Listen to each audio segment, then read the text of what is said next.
Today, let us delve into the profound spiritual insights from the Srimad Bhagavatam, the Chaitanya Charitamrita, and the broader philosophies of Hinduism and Buddhism. These teachings reveal the boundless realities of existence, the role of desire in shaping our destinies, and the ultimate goal of transcending the cycle of samsara, the cycle of birth, death, and rebirth. Our journey will take us from the multiverse of Krishna's divine pastimes to the ultimate destinations of Krishna Loka and Nirvana. The Srimad Bhagavatam introduces us to the concept of Ananta Koti Brahmanda, innumerable universes, each with its own Brahma, Vishnu, and Shiva. Within these universes, Krishna's divine pastimes, or Leelas, unfold infinitely. Krishna is not limited to one space or time. His transcendental play pervades every corner of existence. This truth becomes evident in the Chaitanya Charitamrita, where Lord Brahma, the creator of our universe, approaches Vishnu for guidance and is asked, "Which Brahma are you?" Vishnu then summons countless other Brahmas, some with 4 heads, others with thousands, each governing their own universe. Brahma is humbled by this revelation of the infinite multiverse and the supreme transcendence of Krishna. Beyond all material universes lies Krishna Loka, the supreme spiritual realm, also called Goloka Vrindavan. This is not part of the material creation but exists eternally in the spiritual sky. In Krishna Loka, Krishna resides in his original, most intimate form, surrounded by his loving devotees. Life in Krishna Loka is not governed by material limitations or the cycles of birth and death. Here, every activity is an act of pure love and devotion to Krishna. His devotees, from the gopis to the cowherd boys, are in constant ecstatic service to him, engaging in Nitya Leela, his eternal pastimes. Service in Krishna Loka is the ultimate fulfillment of the soul's desires. Unlike in the material world where desires lead to attachment and suffering, in Krishna Loka, every desire is perfectly aligned with Krishna's will. The self is not lost, rather, it is perfected.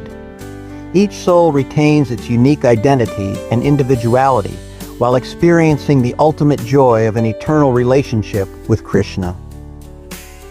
For Vaishnavas, reaching Krishna Loka is the pinnacle of spiritual aspiration.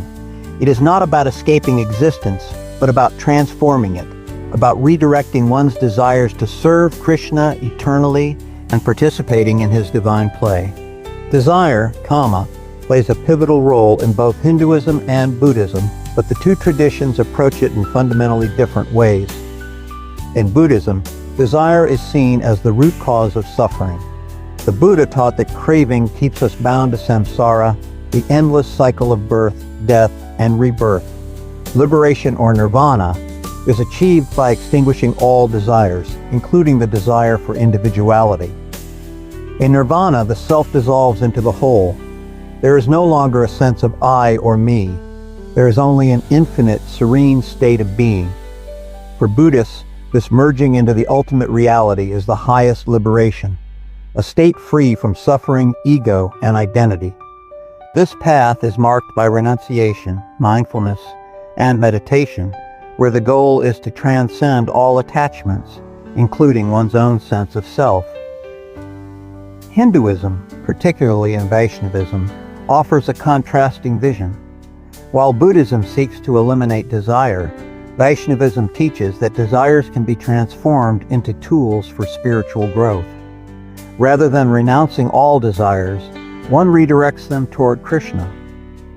The Srimad Bhagavatam portrays the Gopis' intense yearning for Krishna not as material lust, but as the highest form of spiritual love.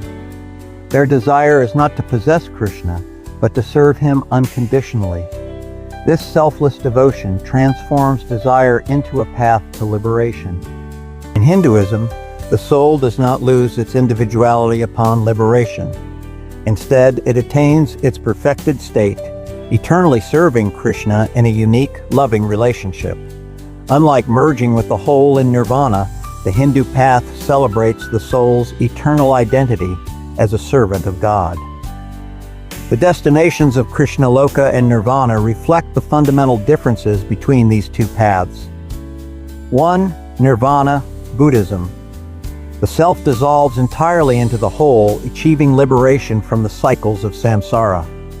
There is no individuality, no ego, and no desires, only a peaceful state of being. 2. Krishnaloka. The self is not extinguished but perfected. Desires are transformed, and individuality is preserved, allowing the soul to engage in eternal, joyful service to Krishna. While both paths transcend material existence, one emphasizes the loss of identity, while the other celebrates its eternal fulfillment. What does all of this mean for us who are still navigating the material world? It means that we must confront our desires and decide how to channel them.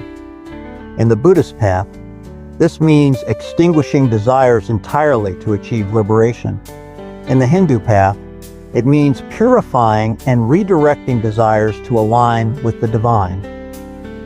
If we choose the path of Krishna, we are not seeking to escape existence, but to transform it. By dedicating our desires and actions to Krishna, we are preparing ourselves for an eternal life in his divine abode. In Krishnaloka, we will not lose ourselves.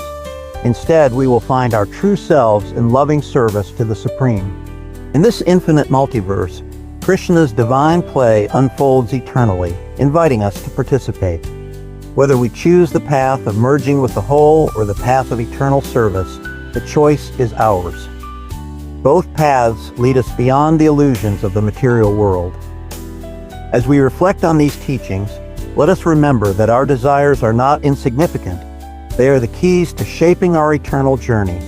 Whether by extinguishing them or transforming them, may we align ourselves with the ultimate goal of liberation, and for those on the path of devotion, eternal service to Krishna in his supreme abode, Krishnaloka.